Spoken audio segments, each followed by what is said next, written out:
No final das contas, o que o mercado está acreditando, ô Marcos? Que essas tarifas podem não sair do lugar, que a gente consiga talvez negociar até o dia 4 de março, que é a data aí para a aplicação de 25% de tarifa para importação de aço e alumínio, porque as siderúrgicas ontem subiram e hoje também sobem na Bolsa de Valores. É um contrassenso aqui na visão de quem acompanha de fora o mercado, falar, essas empresas podem se prejudicar, podem ter as operações até lesadas por conta dessa exportação aos Estados Unidos, mas estão subindo na Bolsa de Valores. O que está acontecendo? Em que os investidores estão apostando neste começo de fevereiro?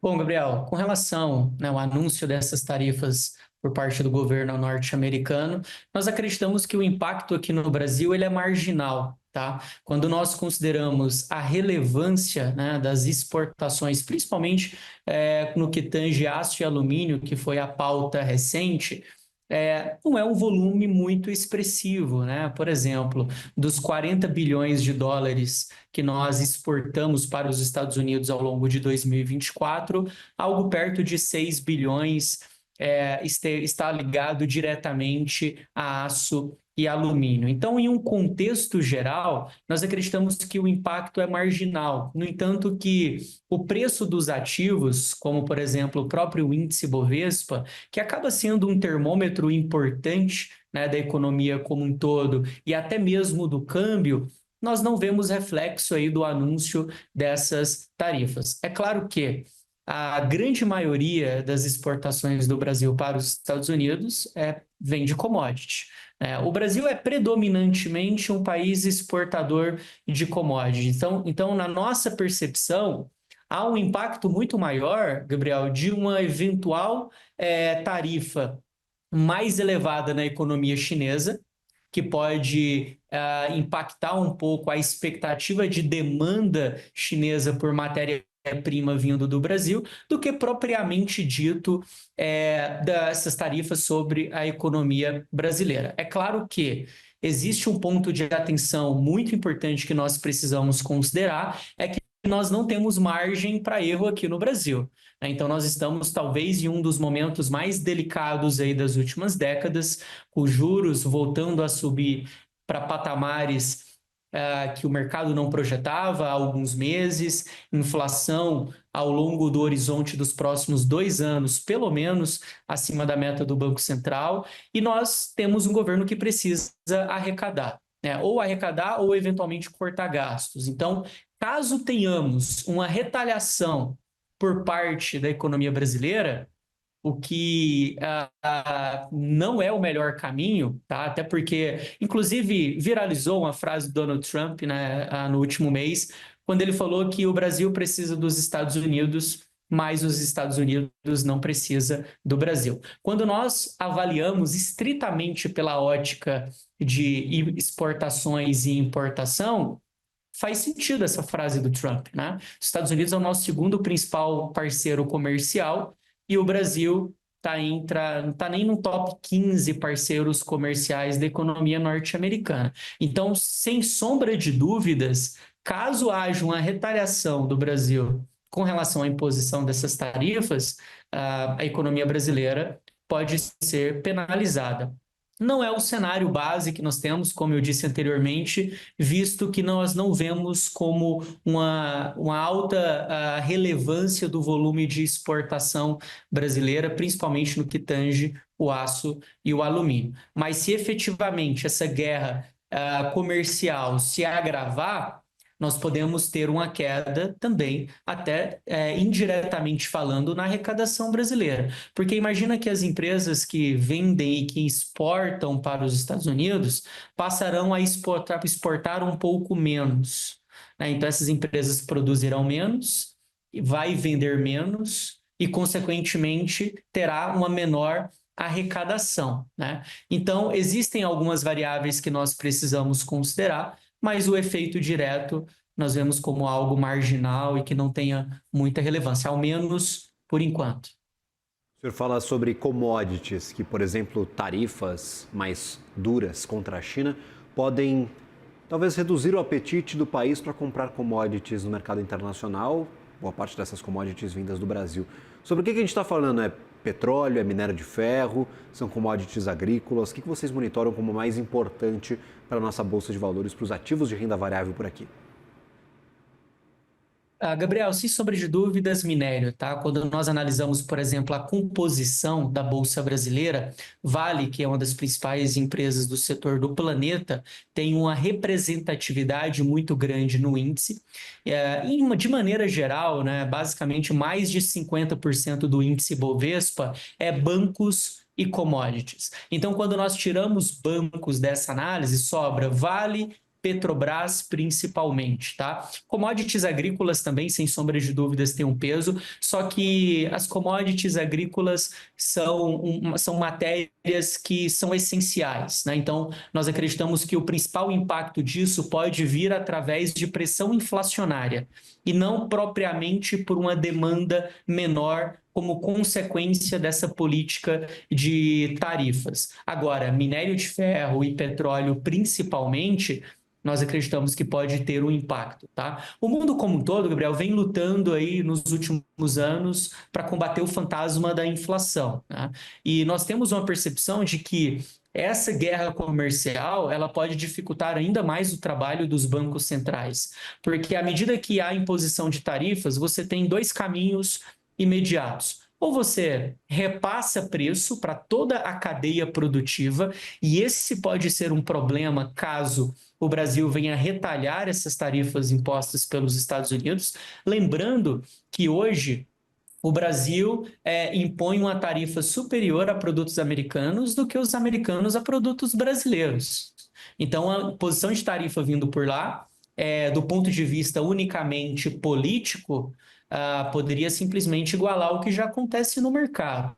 Então, caso haja, por exemplo, essas retaliações, o caminho mais tradicional, o mais fácil de curto prazo, é repassar isso para toda a cadeia produtiva. A grande consequência é que isso gera inflação. Por outro lado, você fecha a porta das importações, porque os produtos ficaram mais caros, e tende a consumir dentro da própria economia. Então, isso tende a aquecer, por exemplo, a economia norte-americana.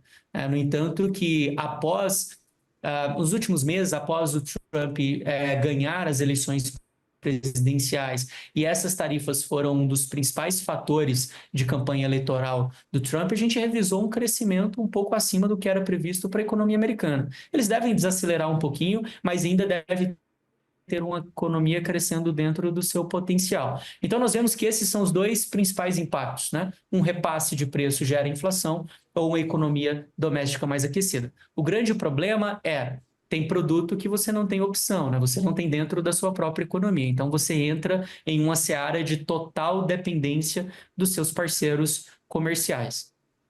Quando a gente olha, por exemplo, para fluxo, parece que o fluxo voltou ao Brasil. Agora, dólar 5,76, dá para talvez acreditar que esteja entrando recurso norte-americano, dinheiro internacional aqui no país. Está indo para a Bolsa de Valores, essa é a percepção? Ou a gente ainda tem um mercado cauteloso em exposição a ativos de risco aqui no país, está preferindo a renda fixa, por exemplo? Gabriel, acho que uma pequena disso veio para a Bolsa de Valores, tá? Acho que o grande fluxo de capital ele tem vindo para os títulos públicos, principalmente.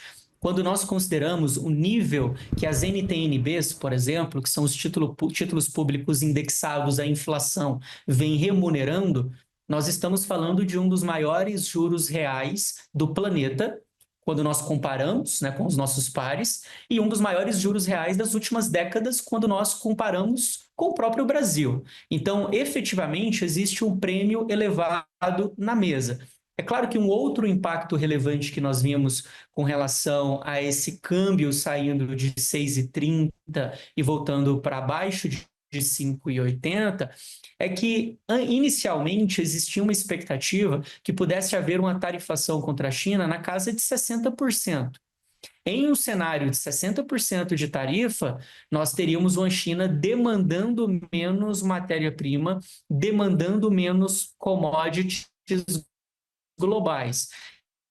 E aí o Brasil e outros países emergentes que têm uma alta dependência de commodities poderia sofrer. Agora, não foi o cenário que se concretizou. Nós estamos mais entre 10% e 20%. Esses 10% e 20% de tarifa contra a China, nós acreditamos que é algo que a economia chinesa pode absorver. Então, isso animou um pouco o mercado e contribuiu para esse fluxo de capital estrangeiro vindo para países emergentes. E quando nós olhamos para os emergentes, qual que é o emergente que está com a maior taxa de juro real e que tem uma das maiores exposições a commodities? O Brasil. Então, nesse fator, o Brasil ele acaba se beneficiando e atraindo um pouco mais de capital estrangeiro. É claro que nós temos um elefante na sala, que é o fiscal aqui no Brasil. Enquanto esse fiscal estiver deteriorado na magnitude que está, os ativos tendem a negociar com prêmios muito elevados. É por isso que nós não vimos, por exemplo, a Bolsa voltando para patamares superiores a 130 mil pontos, em um cenário onde o dólar recuou mais de 50 centavos, o que é um recuo extremamente relevante. Em um cenário razoável, um recuo dessa magnitude no dólar faria com que a Bolsa pudesse passar por um rally de 10, 15% de alta.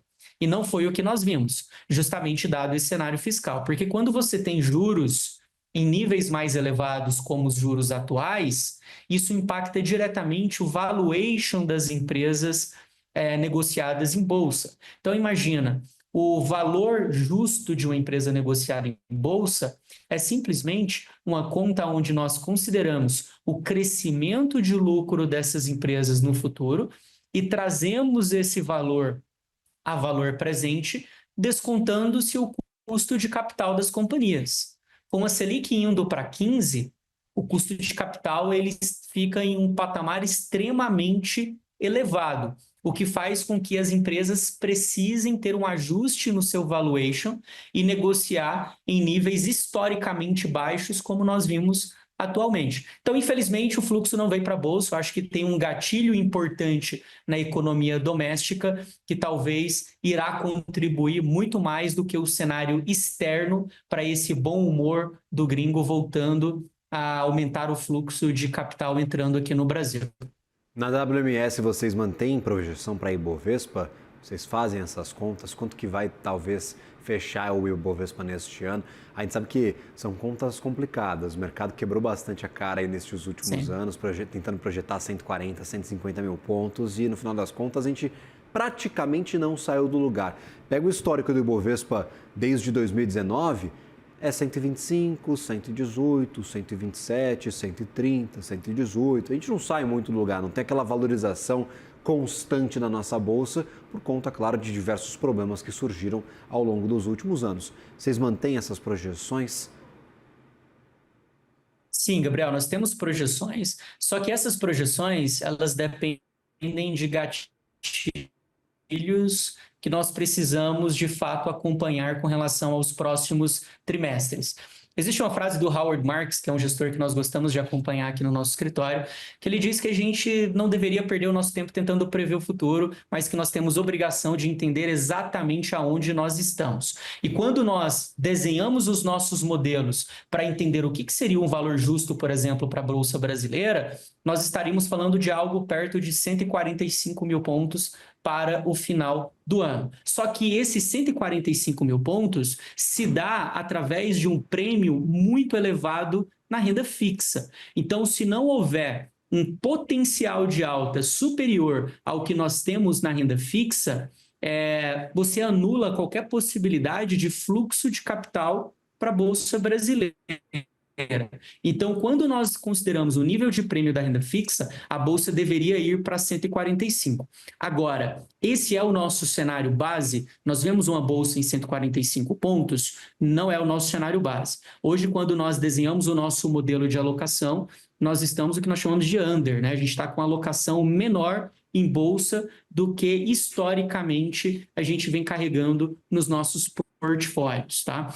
Nós vemos que a inflação ela vem se desancorando ao longo de toda a expectativa de horizonte relevante do Banco Central, que considera até o primeiro semestre, na verdade, até o segundo, terceiro trimestre de 2026, e nós vemos como cenário base a Selic indo para 15, 15,5%. até o meio do ano.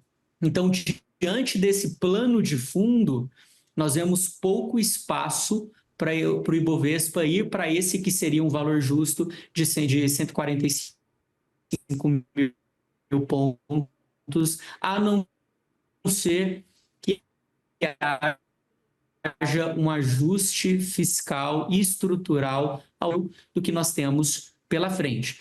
Também não temos um cenário muito pessimista de bolsa voltando, por exemplo, para 110, 100 mil pontos, tá? Porque dado o nível de prêmio e o nível do valuation das companhias atualmente, justifica-se esse desconto. Ou seja, a bolsa está barata, mas na nossa percepção há um fundamento muito claro que justifica o porquê da bolsa estar barata.